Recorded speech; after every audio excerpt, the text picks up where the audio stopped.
چلتا رہتا ہے. ہر کوئی بات نہیں اس میں, اچھا ہوا آپ نے بول دیا, اگر پیچھے سے بولتے تو اس کا نقصان ہوتا, لوگ بدگمان ہوتے. تو اب ہمیں آپ کے پاس اب آنے جانے کی اجازت تو آپ نے دی ہے, تو کوئی ایسی صورت بتا دیں کہ ہم آئیں تو کوئی آسانی کے ساتھ آ جائیں, یا کچھ ملنے کا کوئی کیا طریقہ ہونا چاہیے پھر آپ سے؟ بہتر صورت یہ کہ پہلے سے ترکیب ہونی چاہیے, کتنے آئیں گے, کون کون آئے گا, آپ کے پاس آئیڈینٹی کارڈ ہو جو آپ جمع کروا دیں. اس طرح اگر وہ پروپر وے سے تشریف لائیں گے نا تو اس میں آپ کی بھی مطلب پریشانی نہیں ہوگی. اب ان کا تو کام ہی روکنا ہے, اب یہ روکیں تو اب یہ بولو کہ یہ بد اخلاقی کرتے ہیں, تو اب یہ کیا کریں؟ اگر ان کا روکنا گوارا نہیں تو بد اخلاقی ہے. ان کی تنخواہ اسی کی حکومت دیتی ہے کہ یہ میری اور میرے مکان کی, میرے بچوں کی حفاظت کریں, تو یہ کیا کریں گے؟ اب روکیں گے تو برا تو لگے گا, ظاہر ہے. نہیں روکیں گے تو یہ اچھے لگیں گے آپ کو, تو نہیں روکیں گے تو اس کا مطلب کیا ہے, شو پیسیں گے. براہ راست آپ سے رابطہ کر لیں ہم, کوئی تو ایسی صورت ہوگی نا جس سے ہم. بہت شرمندہ ہوں, میں آپ کو بتاؤں کہ پہلے تو ایسا تھا کہ میں نے اصل مکان بھی جو یہاں لیا نا, میرا مکان پیر کالونی میں, ہم کھرادر وہ اولڈ سٹی ایریا میں رہتے تھے, موسیٰ لین میں, لیاری میں. تو وہاں سے تقریباً 10 کلومیٹر دور ہم نے پلاٹ لیا فیضان مدینہ. 2.25 کروڑ کا اس وقت, اب تو شاید 40 کروڑ 50 کروڑ ہو سکتا ہے اس کی قیمت ہو گئی ہو. اور اس پر مسجد عالی شان بنائی فیضان مدینہ. اور میں نے سوچا کہ اس مسجد کو آباد کرنے کی بھی سعادت حاصل ہونی چاہیے مجھے, تو میں نے پھر مکان یہاں شفٹ کیا فیضان مدینہ کے قریب پیر کالونی میں. معاف کیجیے, دعوت اسلامی کے پیسوں سے نہیں ہے, چندے سے نہیں, دعوت اسلامی کے. بہرحال مکان کی ترکیب اس کو بیچ کر اور کچھ ترکیب بنا کے میں نے مکان کا انتظام کیا. اور میں 5 نمازیں الحمدللہ فیضان مدینہ میں ادا کرتا تھا الحمدللہ, الا کہیں بیانات کرنے گیا اور کوئی ایسی سخت مجبوری ہو گئی, دوسری بات ہے. اور لوگوں سے ملاقاتوں کا بھی سلسلہ رہتا تھا, بلکہ عصر کی نماز کے بعد میں بیٹھ جاتا تھا اور پھر قافلہ بنا کر مغرب کی نماز کے بعد میرے گھر پہ ان کو لنگر کھلاتا تھا. یہ تو بہت پرانا میرا سلسلہ, موسیٰ لین میں رہتے تھے جب بھی سلسلہ تھا یہ. اچھا, تو خیر یہ, اور ساری راتیں ملاقات, اور بہت ملاقاتیں کرتا تھا.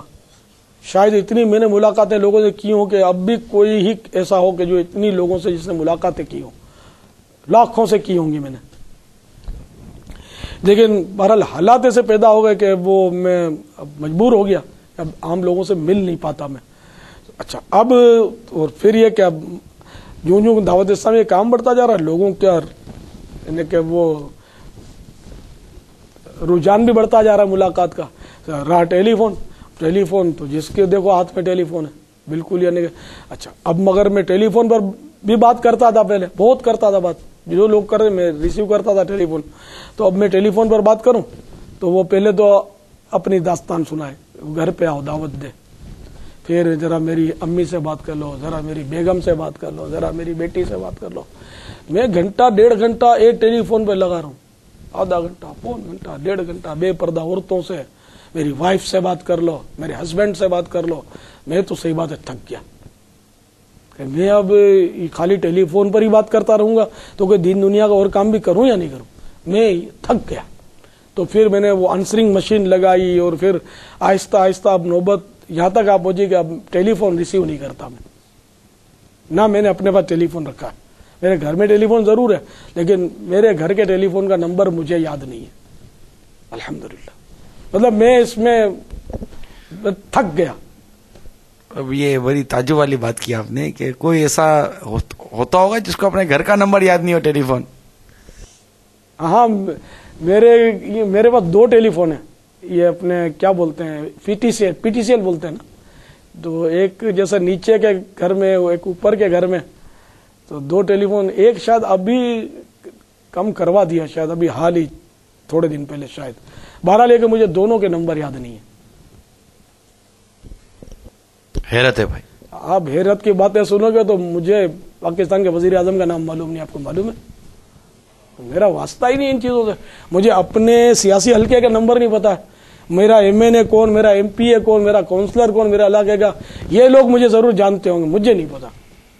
مجھے یہاں کے وزیر اعلیٰ کا نام نہیں پتا، ہمارے سندھ کے، یہ پاکستان کے 4 صوبے، کسی صوبے کے وزیر اعلیٰ کا نام فی الحال پتا نہیں ہے مجھے.